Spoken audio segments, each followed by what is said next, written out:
Welcome everyone on this cold day. Our hearts are warm. And before I start with the introduction, let's just pause for some meditation.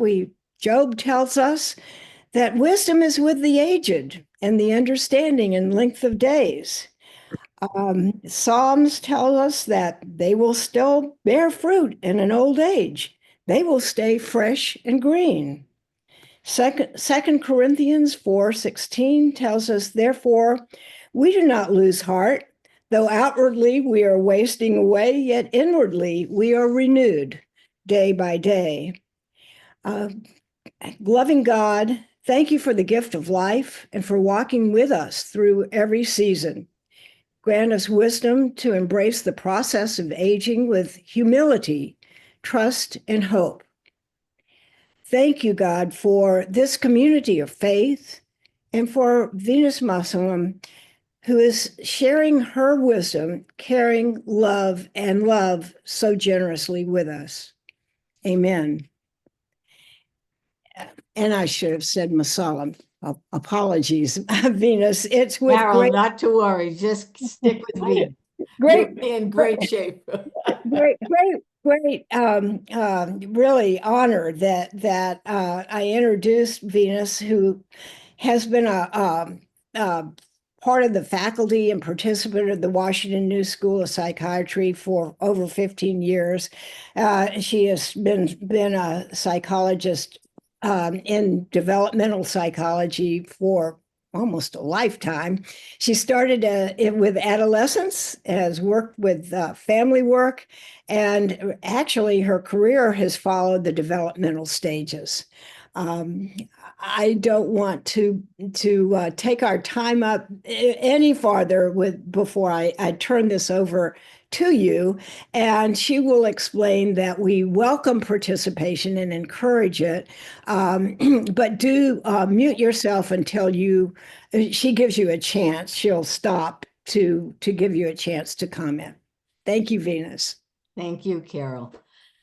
It's wonderful to be with you all today. And I appreciate very much this opportunity to share with you an area I've been working in for over the past 15 years. At one point, I decided that I was aging myself, and I was either going to study about it or get very depressed. So I decided I better study. And that's what I started to do. And it served me well. It really has. And it's a very important area because it really wasn't paid attention to. You know, most of our work, particularly in a psychological area, was always towards infants and children. And the aging were sort of ignored. It's like, you know, no one dies. They just all sort of fade away into the sunset. But we paid a lot of attention to children. And it's a very youth-oriented society that we live in and always has been. But there's no denying that we have to pay attention because our population is changing. And by 2050, we will have 25% of our population will be over 65. And that's the greatest it's ever been in terms of numbers. And it's going to really affect everything that we live with.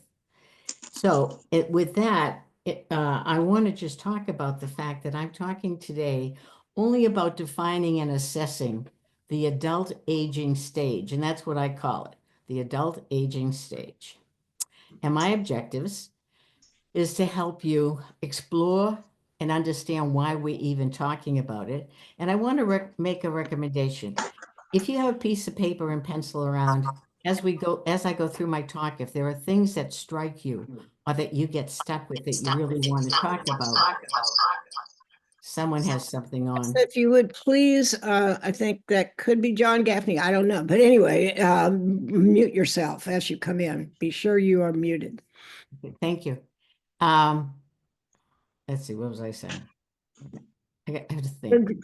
To get a piece of paper and yeah, thank you, Carol.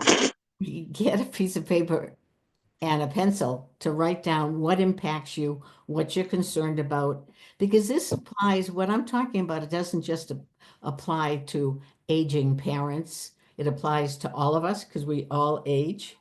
It applies to relatives. It applies to knowing more about our society. So it's a really important thing to pay attention to.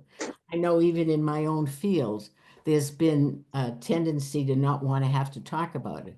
I belong to a diversity committee, and it's been very hard to get anything about aging represented on that committee because nobody wants to address it.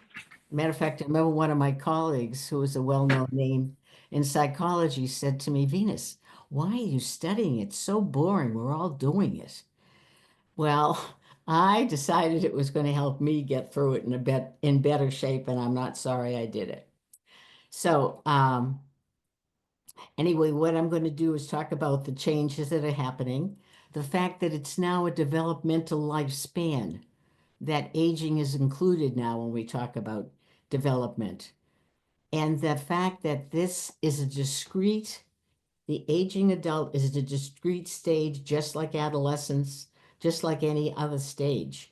Because many of the therapists felt, well, I work with adults. Why would I need to study this? Well, because it has distinctive characteristics we need to pay attention to. And it's really important to understand. The other thing that I'm going to be talking about are the tasks. It's not so much that we have crises the way Erickson spoke of them, but we do have tasks that we have to be paying attention to as we age, and they're really important. So one of the things that caught my attention in the beginning of this century was the whole notion, there's still someone, I don't know if there's Yeah, feedback or what, but I'm hearing somebody in the background. please be sure you are muted. Anyway, there was something I called a silver tsunami because it was going to shift in the middle of the 1900s. We saw that the pyramid, the population pyramid, that's what's up on your screen now. It should be. Steve, do you have that up? Yeah, do you have the pyramid? There you go. All right, thank you.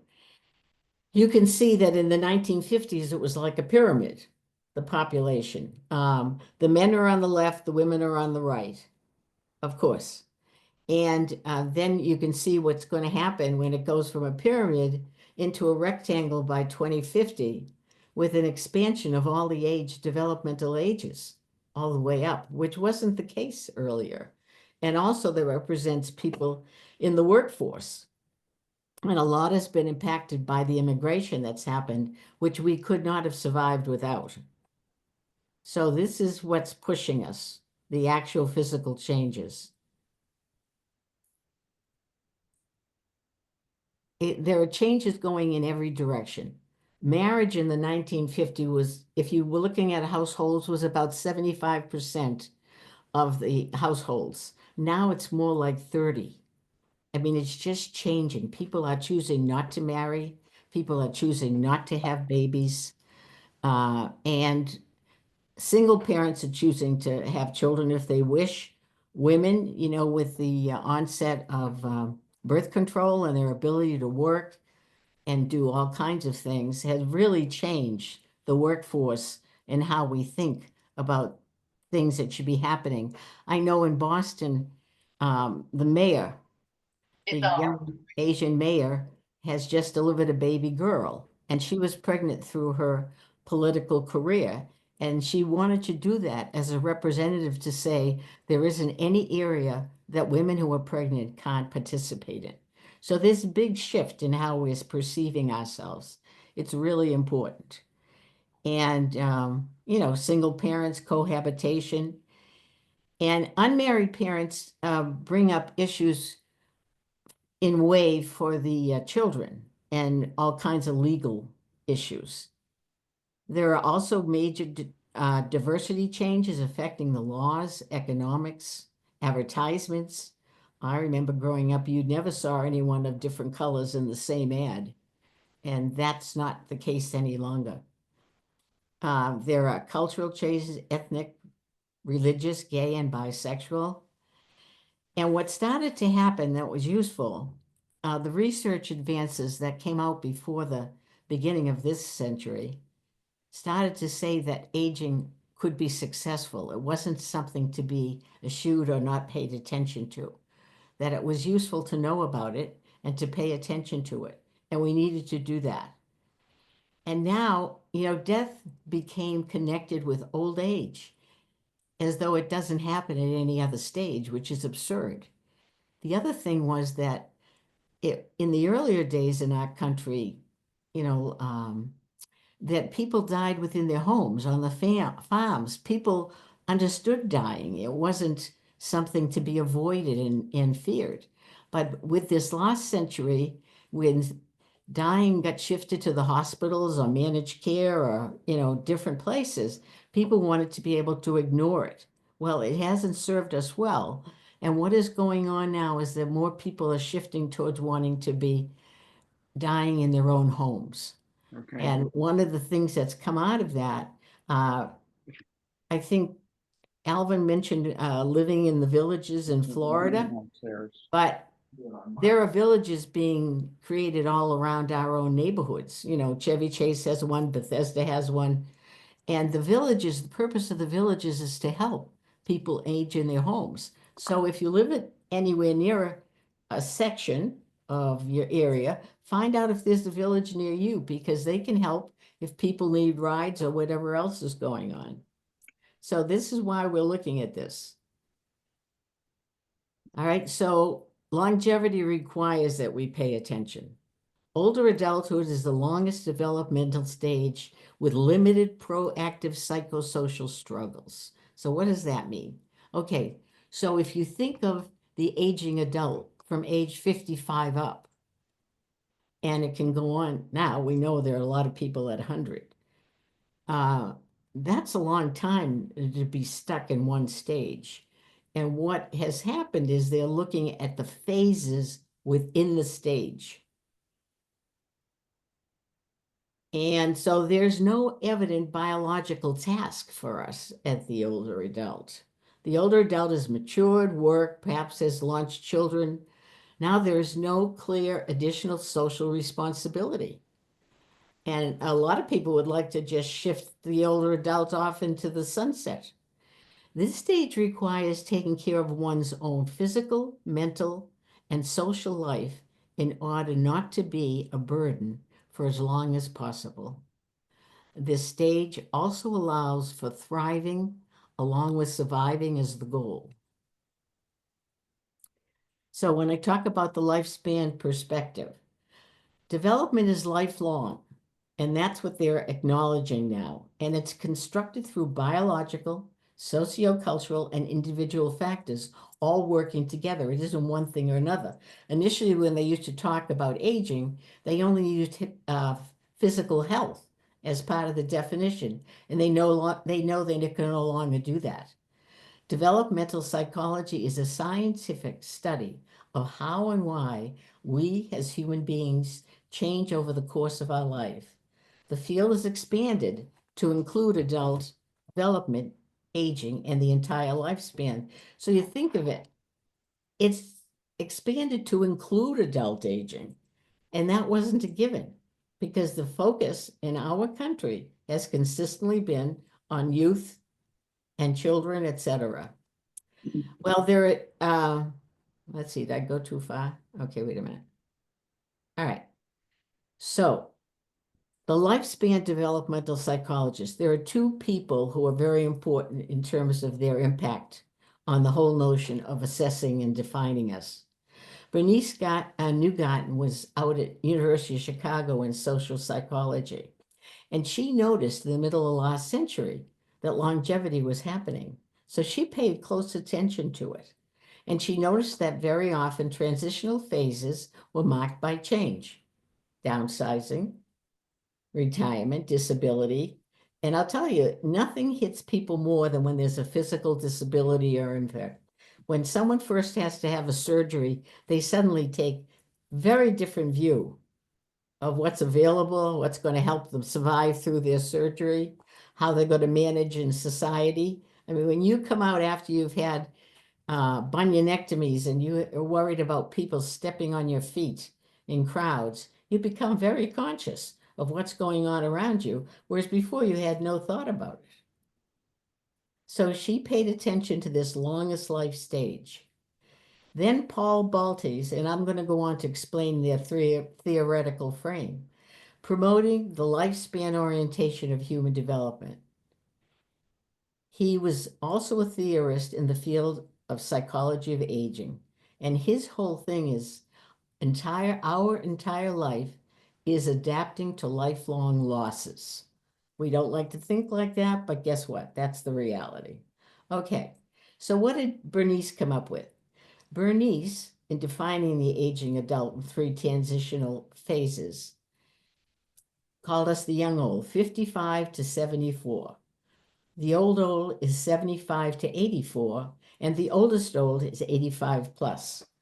And that's probably going to shift more with people going to 100. I'm sure there's going to be an additional one.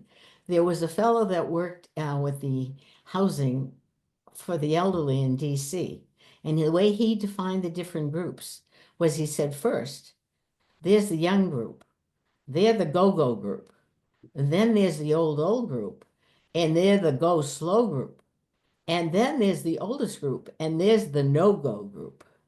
So everybody has their own way of looking at it, and it's a really important thing to pay attention to.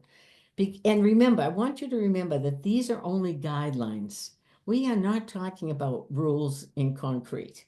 People age very differently, and I'm sure you're aware of it. Some people at 70 look like they're 90. Some people at 90 look like they're 70.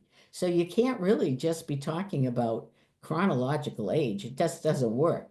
And particularly if your cognition's affected and your social, and that's the other thing. The social, I'll say something about that briefly, but the social emphasis wasn't really recognized at the beginning till the beginning of the century. They didn't even realize it impacted how you uh, recovered from surgery. It just wasn't given any credence. The fact that couples could live longer together than they might if they were living by themselves. The fact that having people in your life really makes a difference. And that friendships are really key, not just family. And that's the other thing, that we have always put so much emphasis on the family, and it's really kind of a burden on the family. So it's really important to understand these differences. So his Baltes and his lifelong learning, and the acronym is SOC, SOC, Selection, Optimization, and Compensation Theory. And he believed it's a developmental process that helps us adapt to a changing body in behavioral and cognitive styles as well. He believes that as we advance through age, we're increasingly faced by age-related deficits, which place limits on cognition and behavioral resources. To deal with these limits placed on domains, individuals will begin to invest resources into styles and behaviors that are deemed adaptive to the new constraints. In response to reduction in particular styles and behavior, individual will utilize special capacities as a compensatory mechanism to deal with the gaps. All right, so I'll give you a couple of examples. Matisse is an artist many people are familiar with, and he mostly worked in oils in his youth, but as he aged, he couldn't still be doing his painting. So in the place where he was living and the nuns were taking care of him, they gave him scissors and paper. And the paper cutouts we now know that are so well known about his artwork were his selection, made the most of it, and he compensated because he couldn't paint anymore. So that's what I'm talking about. And I have an example in my own family. My brother-in-law had a very elaborate train set up in the basement. And my sister was always saying to him, we got to clean out the basement. We got to, oh, yeah, don't worry, I'll do it. Anyway, it wasn't until my sister died that my brother-in-law decided he should clean up the basement. And so he knew he could no longer do it. So he had to compensate, and he hired people to help him. And that's where he put all his energy. So this is what we're talking about, making these conscious choices as we adapt. I think we all know as arthritis hits us and we try to take different pills, and then you find out one pill's going to kill your stomach and the next one's going to kill your kidneys. And then you say, maybe I shouldn't be taking these pills. What am I supposed to do? Anyway, it's a lifelong adapting, and we're all doing it at different stages in different ways. The other thing that helped at the beginning of the century, actually, it was at the end of last century that research results were coming out. And Rowe and Kahn did a research that covered the entire country. They picked different pockets, and it included men and women. And so they looked at variables that they thought impacted successful aging. And some of the things they came out with was the effects of smoking. They realized it was a negative. And a positive was good marriages. Who knew? All right, so aging well, and this is something that's still going on. It's given credit to Valiant, but he actually didn't start it, but he inherited it. And it started with them looking at a group of Harvard graduates. And they didn't have a control group, so they took a group of students that had been listed as delinquents in the day and age when they used to call them that, but they obviously weren't doing well in their adolescence. But what they found with that study was that if the so-called delinquents were educated, they fared as well financially, economically, in life, as did the Harvard graduates. And I love to say that to people who are from Harvard. But anyway, I just want to say that it was a really important thing, and it's still going on. They've been looking at the children and then the grandchildren of these people. And that's still going on in Boston, actually. And the Longevity Project was established in California with Terman when he looked at the educational and intelligence people. And that was both men and women. By the way, Valiant was just men. But this second one was for both men and women out in California and was picked up. So it says it's an 8-decade study. Well, they didn't do it for 8 decades, but they've picked these people, Friedman and Martin, have picked it up from other people. And what they've looked at a lot has to do with personality qualities. And one of the things they know from their study is that conscientiousness, which is one of the main variables in personality, is the most helpful in terms of longevity. So what this did with the result of these studies, it shifted the multidisciplinary effects of individual studies. From now on, it wasn't just your physical well-being. It was, yes, it counted. Absence of disease, disability, non-smoking, and alcoholism. Those 2 things were identified for all these studies. And we went from the ads of the Marlboro Man to then these young men on bicycles. You know, they shifted what we're looking at. It was a big deal. And we know that to maintain mental, physical functioning, memory can be restored, and that allow older adults to develop at their own pace. The point is, they know older adults can learn just as well as young people, but they may do it in a slower process, and we have to pay attention to that. Then active engagement of life. As I said, it wasn't until the beginning of this century that they paid attention to the impact of social activities and life on you, like marriage, productive activities, and the importance of friendship. Duck, when he was studying aging adults, talked to aging adults about who was important in their lives and where did they get the support. And the conclusion he came to was that one good friend was worth 12 grandchildren. And I want you to remember that when you have expectations from your children or your grandchildren, remember that so that you don't overinvest and then afterwards feel disappointed.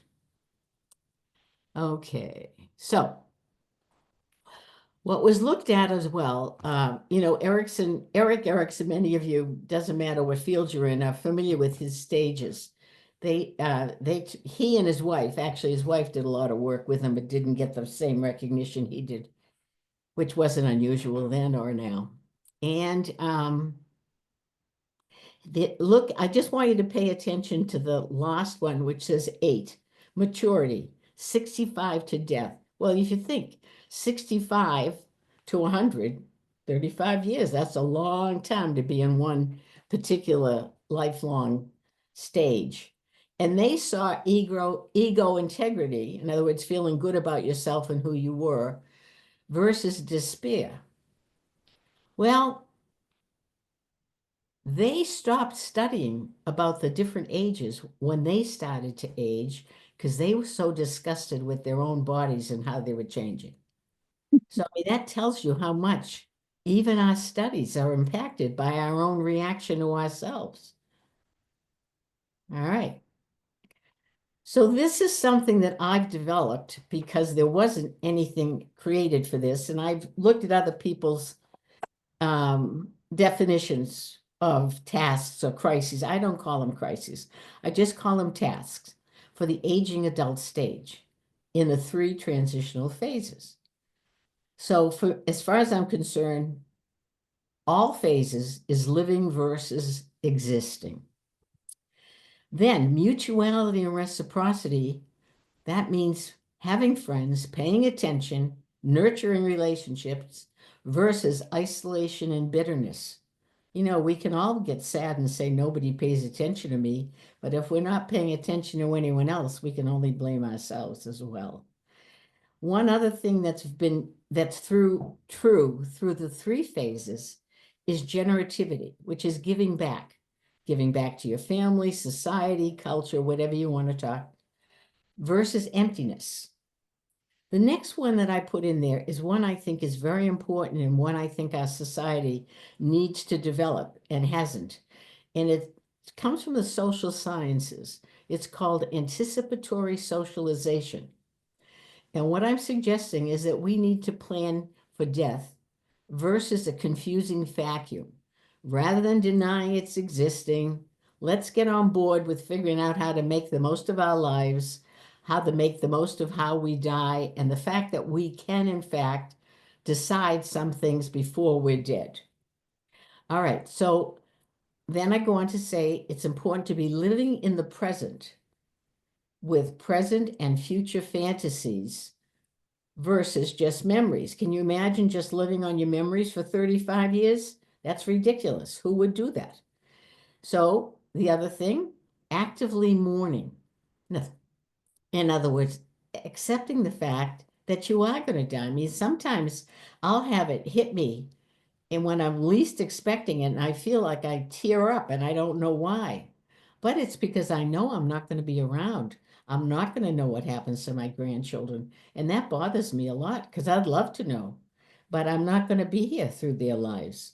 So it's actively mourning our consciousness about our own existence and the fact that we will no longer be on earth, rather than just getting depressed about it and denying that it exists. So transitioning beyond one's losses versus being arrested in limitations. So in other words, when Baltes was talking about adaptation, well, what can I do now that I can't do this? How can I do that if I want to do it? If I want to take art lessons, but I can't hold the brush very much, but I can still use my fingers, then I could do sculpture. Why be arrested in limitations and just say, this is what I can't do? It's time to be thinking about what you can do. And at this point in most people's lives, they don't have a lot of responsibility. I'm not saying they don't have any. That's not what I'm saying. Towards other people, but they aren't usually raising a family at that point. So they have time to think about themselves. This is really the major and only time you probably as an adult can think about who you are, what you want, and what you haven't done. So some phases more than others, a self-actualization versus biding time, and then seeking self-transcendence and wisdom versus frozen rigidity. So, what is life all about? The questions we all talked about when we were young, why are we alive? What does it mean? It's still worth thinking about. What does it mean for us now? And this last one is really important because no matter who your family is or how your family is, the end of life discussions versus denial. I know with my kids, they don't want me to talk about what I want for my funeral or what I want. They already know I'm going to be buried because there's a little box in the front of the church, actually, where my husband is ashes are with my name on it, and it's waiting for me. So they know what's going to happen with me. They don't have to go through that particular part. And it's a really important thing to be able to share, and also for you to have what you want to have happen. Even though frequently the medical profession won't pay attention to what you want. And they will try to bully your children saying, you mean you're going to really let them starve to death? You mean you're really not going to, that they'll try and intimidate you, that you should be making different choices than your parents wanted. And you have to pay attention to what your parents wanted. Okay, so I said already, I talked about the 3 phases and the fact that the Ericksons never wanted to read about it because of their own, study it rather, because of their own deteriorating bodies. And then we used Bernice Newgarten's transitional developmental aging phases within the aging adult stage. And we should consider these more by assessment than chronological age. Okay.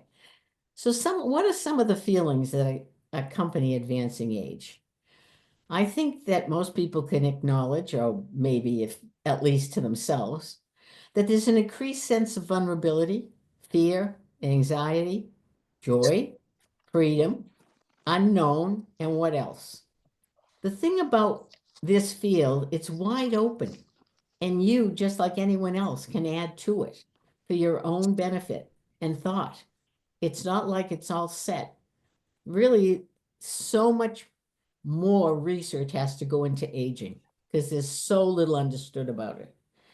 And we know that we go to the doctor's office, and if you're an older adult, you take one of your children, you can be in the doctor's office, and suddenly when he's trying to explain something, you notice he turns away from you and talks to your child. Mm-hmm. It is the most insulting thing that can happen, and they aren't even aware they're doing it.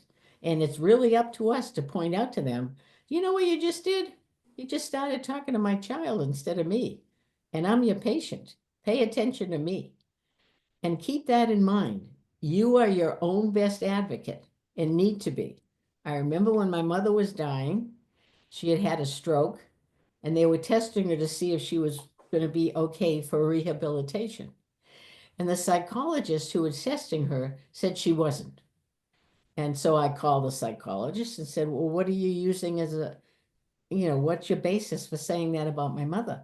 She said, well, I told her to pull her leg and she pushed it. I said, well, English is my mother's 3rd language. You're a total stranger. She just had a stroke and you're basing it all on that? I mean, I went ballistic. Anyway, she changed her recommendation. Thank God my mother had a daughter who was a psychologist. So it helps. The one thing about these accompanying advancing age that I think is really something that hasn't been studied, but has a big impact on people that they aren't even aware of, is anxiety. It changes your ability to drive places, changes your ability to meet new people. It changes so many things. I remember I first became conscious of it when I was in a workshop, and there was a physician there with me. And the physician was having the worst time. He couldn't figure out how to get his CEUs. He was worried about it through the entire workshop. And I was thinking, now this is a smart man, and his anxiety is taken over, and he's not able to concentrate on the content of the workshop because he's so worried that he's not going to get his CEUs. I really became very identified with it. And it's something I would like to research if I could ever figure out how to get money to do it. But if anyone out there knows, let me know. Okay? All right. So this has to do primarily with resources that are adaptive for treatment approach. This has to do more with people who I'm training than it does with you all. But these are assessment tools that we use. And the reason BG Knight Cat Lab is up there, I'll explain a little more. The developmental tasks I've already addressed. Attachment theory has to do with one's ability to create strong bonds and relate to other people. And your personality attachment style is formed pretty early in your life.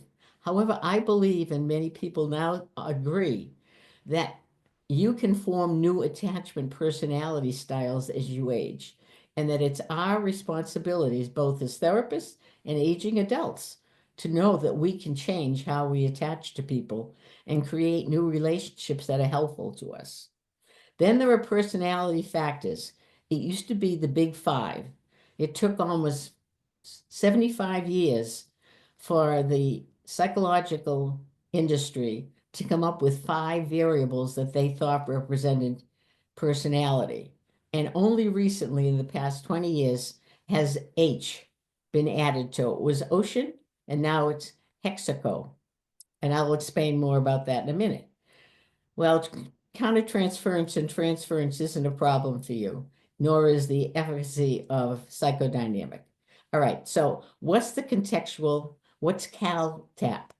The conceptual adult lifespan theory for adapting psychotherapy. It's a trans-theoretical model. That means that it fits over regardless of what kind of training you've had as a therapist. And it allows you to help understand your older adult client as they present in therapy. Okay. So the lifespan developmental approach and assessment, these are all the things we want to think about, not just in treating the adult stage, but in thinking about ourselves. What does that say about me? Very often as people age, they start doing like they start thinking about, like, what happened to my life? What message didn't I pay attention to? There were a lot of messages I didn't pay attention to, because my earlier ones were so much more entrenched in my mind, I didn't have a chance to shift them. Now I can shift them saying, God, Venus, you didn't pay attention when you got that feedback about yourself. Why not? So then we have to understand the individual tasks associated with this stage. That's true for all of us. Where are we with it? What are we doing with it? Are we thinking about it? Is it something we're conscious of? Venus, can you go through? I've got the big five ocean up on screen now. Okay. Can you go through what those mean? Yeah, sure. I was going to get to it, but I'll do it now. Okay. You're so impatient. Oh, By the okay. way, Steve is invaluable helping with all of this. So thank you, Steve. Well, I was going to get to it. Believe me, I have it up there. Okay. All right. All right, I'll be more patient. That's all right, Carol. He can take my teasing him. He's a big boy. Okay. So O is for openness to experience. Inventive versus consistent and cautious. So are you open? I mean, I've had couples come in where the wife's still wanting to go to the theater and wanting to experience new things, and the husband is not interested. And it's like you've got two different poles right in the same couple. And it's very, very costly to the couple. This next one, the conscientiousness one, this is the one I told you was related to that study that showed that if you have this, it's the most helpful variable in terms of aging. And it's a tendency to show self-discipline, act dutifully, and aim for achievement, planned rather than spontaneous behavior, organized and dependable. And these are the kinds of people who'll do what the doctor tells them. They listen. They choose good spouses. They are very methodical in how they live and how they take care of themselves and their decisions. So it's, if you're trying to think of one variable, check yourself out on this one and see where you come out and think, is this going to help me? Am I like this? Okay, so extroversion is outgoing, energetic versus solitary and reserved. So there's energy, positive emotion, urgency, assertiveness, sociability, and a tendency to seek stimulation in the company of others, and talkativeness. All right, so agreeableness, it doesn't mean you go along with everybody. It simply means a tendency to be compassionate and cooperative rather than suspicious and antagonistic toward others. And neuroticism is sensitive versus secure, and confident. And actually, neuroticism is one of the things that tends to settle down as we age. It's a positive thing. And it tends to be that women are more like this in their youth and men become more like this as they age. So the new one that's been added is honesty and humility. And I think they were looking at Trump when they did this, but I don't know. Persons with very high scores on honesty, humility scale avoid manipulating others for personal gain, feel little temptation to break rules, are uninterested in lavish wealth and luxuries. So, conversely, persons with very low scores on this scale will flatter others what they want, are inclined to break rules for personal profit, and are motivated by material gain. So, maybe you can understand why I thought of him. Now I have to go back to where I was. Let's see. Do you want me to move a slide back? I can't remember where I was anymore.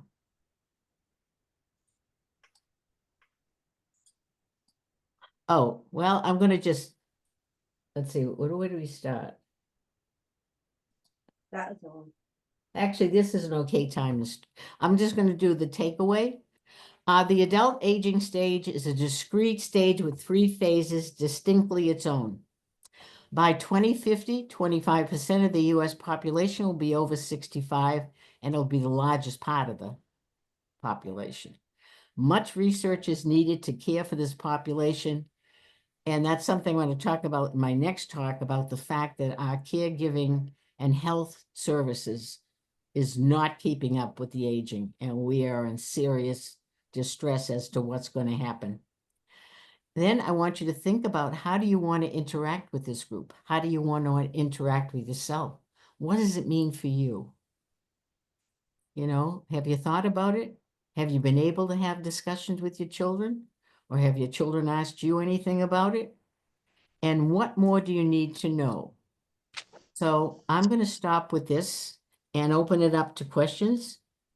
And this is your takeaway and your time. Yes, I would ask you. And wait a minute. I'm going to just say, sorry, Carol. No. I want you to use the chat to put your questions in, or to find the mojo or whatever it is that says you want to raise your hand. Because if you wave your hand, the people trying to track questions will not be able to see you. Okay? That's what I was going to say. Thank you. Thank you. All right, so it's open. Like to.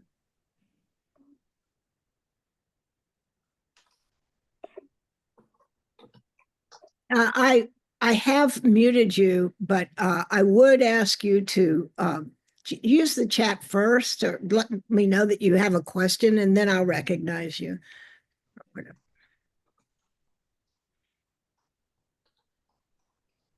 I can't see, so it's all up to them.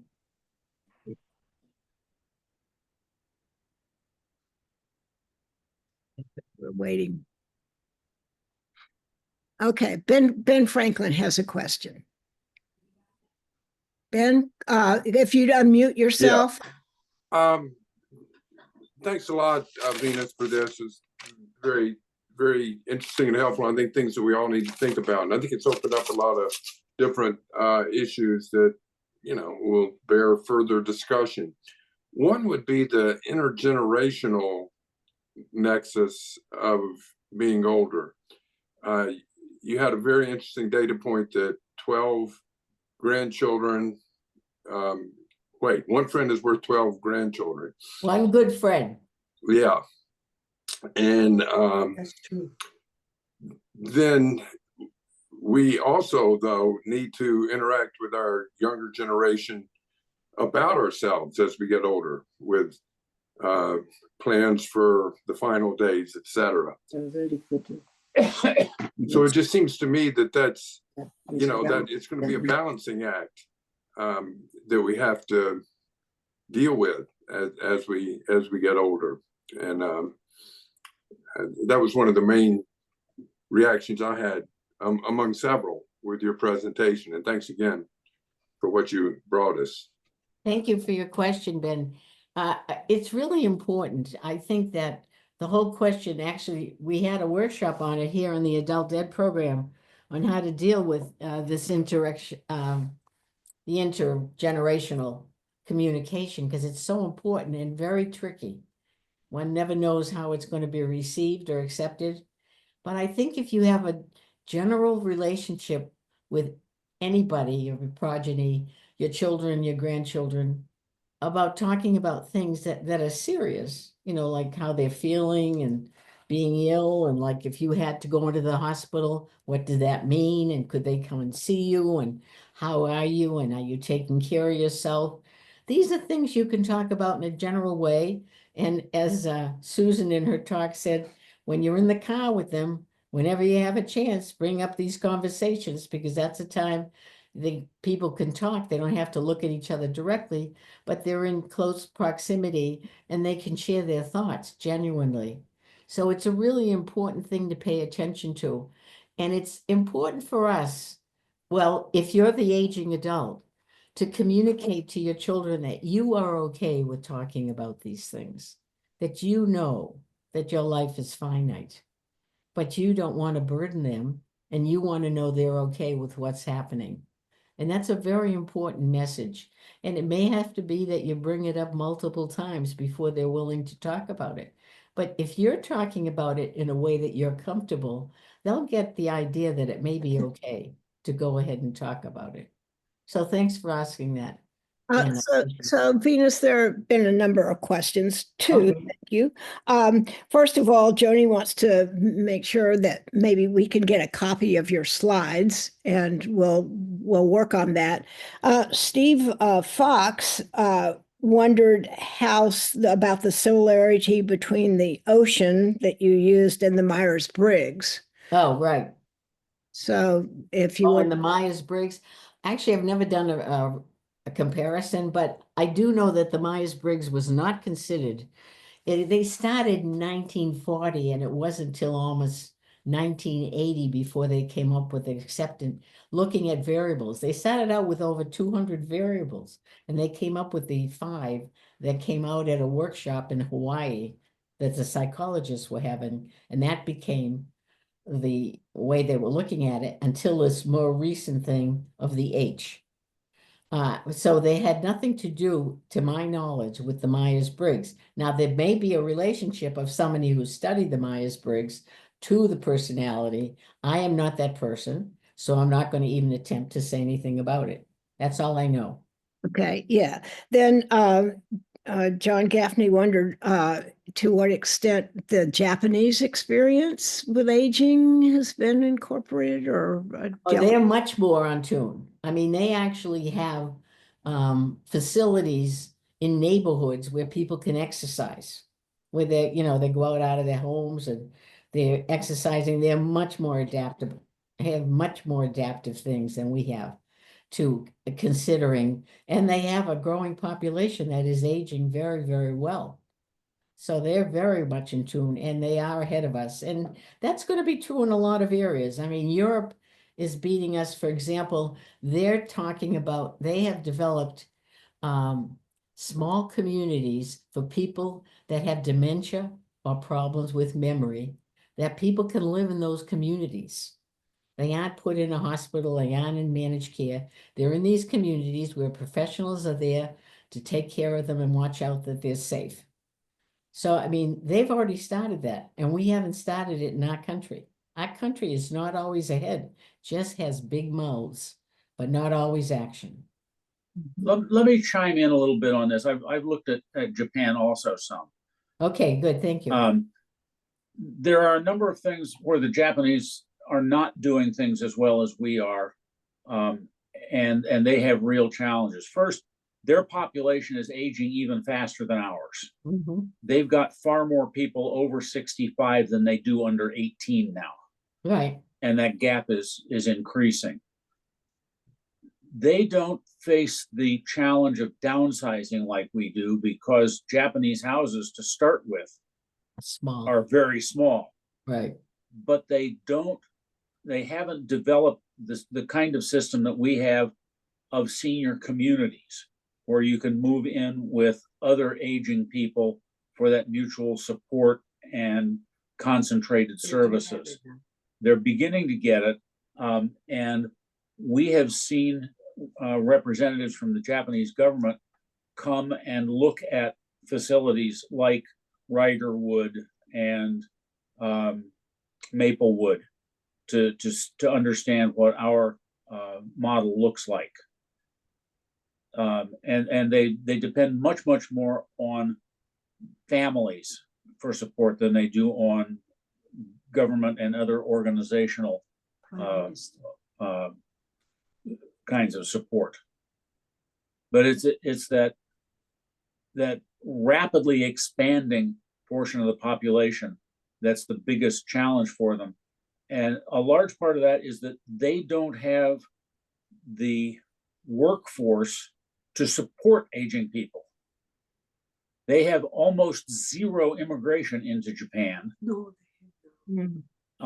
And it's only now sort of beginning to increase to allow people coming in, particularly from Southeast Asia now, to serve as caregivers. Wow. Thanks, Steve. Jack, you had just noted that planning for one's cognitive decline is really difficult. Did you want to elaborate on that and talking to Venus? Venus, I think her paradigm is the person has control over what's happening to them to some extent. And with the physical being, there is some control over alcoholism, obesity, exercise, and so forth. Cognitive decline is much less under one's individual control, and planning for the events of that is difficult. So I watched that with my older brother and sister, and I watched the consequences of that. And I just wonder if Venus had something to say about how one looks at one's possibility of cognitive decline and planning for it. Well, you know, a lot of people look at what's going on in their families. You know, did we inherit anything that says we should be paying attention? Then it's important that people are willing to acknowledge when they start. We all have issues with short-term memory. That goes fast. That goes first. You know, in terms of walking into one room and saying, "Oh, what did I forget? Why did I come in here? Or what was I going to say?" You know, we all have those issues. But when it becomes pervasive, another thing that's a good thing to pay attention to when you're having difficulty keeping track of your financial bills, things like that, that's a real telltale that you need to pay attention to and acknowledge that you need help with it.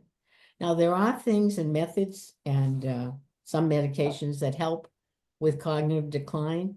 And it's important. People are not wanting to necessarily know if they have it. No, you know, a lot of people don't want to be tested, don't want to find out. So it makes it difficult. It makes it difficult for family members to take care of their aging parents if the parents don't want to know. Same thing with driving, you know, in terms of when is it okay? What? Carol, was that you? No, that was not me. Okay. Anyway, Am I addressing the question or not? You're addressing the issue of recognizing decline. My question was really, how can one begin thinking about planning for it? Oh, I think you should begin. I mean, when I married my second husband, I said, his family had What is it? Alzheimer's. And I said, I'm not getting married to you without long-term care insurance. And so we got it right away. But I mean, so I think that any point when you're concerned about it or it's an issue. Aging. I'm sorry, I don't know who's talking. let me see if I can find who is not muted. Do not be sure you are muted unless you are in conversation with Venus. I think we've got it now. Okay, go ahead. Thank you. So I really think it depends on what your own concerns are. But, you know, you can actually have annual testing in terms of cognition. I mean, there are people who do that all the time. So if you have any concerns, you can just do it annually to see if you've changed from one year to the next. And it's really up to you to decide how closely you want to monitor yourself. Does that help more, Yeah. John? Jack. Jack? Whatever. Yes, Okay. I muted you and stuff. I might have muted him by mistake. I'm sorry. Go ahead, Jack. Are you okay with that? Well, I think Venus is still talking about recognizing cognitive decline and testing for it. The issue really is, how does one plan ahead for it? It's very difficult. In other words, if you're going to give up your driving, who's going to be driving for you? If you're not really up to stuff on your taxes, who's going to take over for that? I just think it's a gradual process. And Venus is right, it may be hard to accept the reality of it, but then planning what to do about it. Eventually, you lose the capacity to plan. So I suppose planning ahead of time is a good idea, but I'm not sure how to do that. But go ahead, Carol. A lot of other questions. Yeah, no, well, it'll probably continue because it's real. Yeah, and it is hard. Yeah, go ahead, Venus. Did you want to? No, I was going to say, if you're concerned about it, talk about it with your general practitioner and ask his advice. Yeah. You know, and deal with your kids. But yeah, and if it's hard because one spouse. there's no way, because we don't know what's going to happen to us. Yeah. But having having financial people, having, a way that the taxes could get done, all of that is important. Well, the next question was, can the successful developmental stages of youth be used to protect the success of aging developmental stages?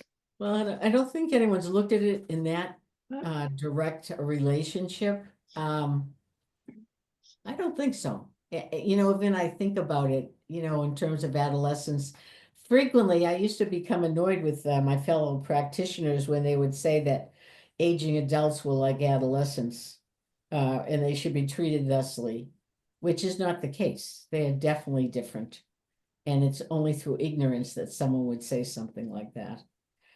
Because the demands of adolescence is to establish who you are, your own identity, to form relationships, to consider life goals.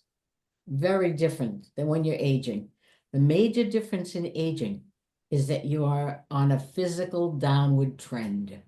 We don't say that, but that's the reality.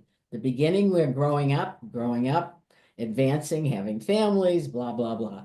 Then it's the other way around. So we have to pay attention when it's the other way around.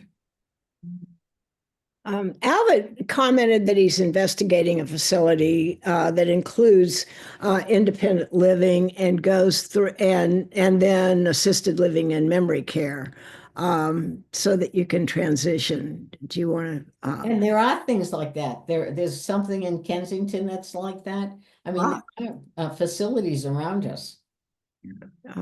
And Joni mentioned, and this is tricky, but she's mentioned that there are care management agencies that can integrate or organize trusted people for finances, attorneys, etc. My experience is it's tricky to find those care management agencies. What is your experience, Venus? Well, I only know, actually, I don't know that many care management organizations per se. I know they exist. I have not studied them, but I do know a person who has helped people manage their finances for years, and she is outstanding. There aren't too many people like her. She's in this area, but she's pretty well booked up. But it's very difficult to find them. It really is true. They don't advertise heavily. I think the care managers that are coming out now for helping you with your finances and everything else, because they're not just talking about your finances, they're talking about helping you make sure you take your medication right and do this right and do that. So that there are different agencies, but you have to really research them yourselves. Even if you decide that they you know, you can talk to them, but you then have to find people who use them and what they think about them. I mean, it takes a lot of work. I mean, I don't know if any of you have gone out to visit the different, like Steve mentioned, Riderwood and Maplewood, and there are all kinds of different facilities, and some have the 3 stages of your demise, till your demise, and some don't. So that really goes with individual research on what you want, what you think you should plan for, and how you want to be taken care of. And it really is part of the why of how to die well as well. Yes. You're not just stuck with what everyone else decides for you. In the immediate Bethesda area, there are 3 continuing care communities, they call them, of independent living, assisted living, memory care, rehab, and so forth. Those are Maplewood, which is a co-op, Fox Hill, which is a condo, and the Grandview, which is now under construction at the corner of Democracy Boulevard and 270, and that one's going to be rental units. The problem for many people is simply the cost of these things. They're hugely expensive. Yes, that's true. And by the way, the Grandview is under construction with none of those care units. But that's a very few in the future. Joni has something that she'd like to say. There are more than those 3, but we're not going to go into it. And there are. Joni, do you want? Yeah, go ahead and talk. So there's a particular care management organization that I was thinking of. I can put it in the chat for next week. I can't exactly come up with the exact name of it right now. But you know, we live in a retirement community, and we asked, there actually is a social worker connected with the one that we're in. And so we asked her for a recommendation for an attorney who was very, very helpful at making sure that our plans from Maryland transferred to Nebraska. But anyway, I'll look up the name of the one. I mean, I used to recommend these people to others. So I think I'll put it in the chat for next week. Thank you very much. Yeah. Thank you very much. Yeah, my financial advisors are integrated with tax people and are excellent as far as the service is concerned. And that's a planning issue too. I mean, do you trust the people that you have, or who do you have? And are they integrated so that they could provide those services? Excuse me, Carol, how much more time do we have? We really, we're over 3 minutes, so we should wind up. So if you have just a couple of wind up, and then we'll look at the springboard for next week. But go ahead. I think I'm ready. I just want to, I hope we aren't on virtual next week, because I'm planning to do small groups after the fact. And I don't know how many of you saw Ben Franklin when he spoke. But Ben, could you say something so it'll pick you up? Yeah, what you want me to say? Anything so your picture will show so that they can see you. I just want to say. No, I would just say I look forward to continuing hearing from you, and also ultimately to have more conversation with people who are going to be in the group and are right, and that's naturally interested in this topic. There are going to be 2 small groups that people needed to have signed up for to continue the discussion. And Ben Franklin's going to be my co-leader. And that's why I wanted him to show up. So you have a sense of who he is.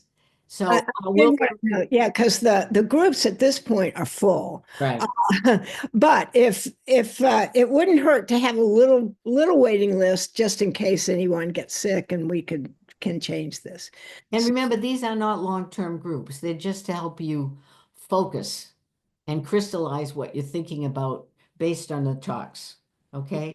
They're not long-term groups. They're just for 2 sessions right after church on February 2nd and the 9th. Yes. I look forward to seeing you all next time, I hope. And yeah. Linda Koske has noted that some bank trust departments will have bill paying facilities that you can access. But I can't thank you enough. And I have a very special wish as we sign off. Venus has a birthday on Wednesday. And we are so grateful for her. And whether we like them or whatever, I think at this point we really have to celebrate. And we certainly all as a community celebrate your generosity, you and sharing with us, Venus. Thank you so much. Thank you very much, Carol. Thank you, everybody. Right. And we'll see Appreciate you having in you here. worship. Thank you. Thanks. Thanks. Thanks. All right. See you Bye-bye. next week. Thanks, Yes. Venus. Bye. Yeah.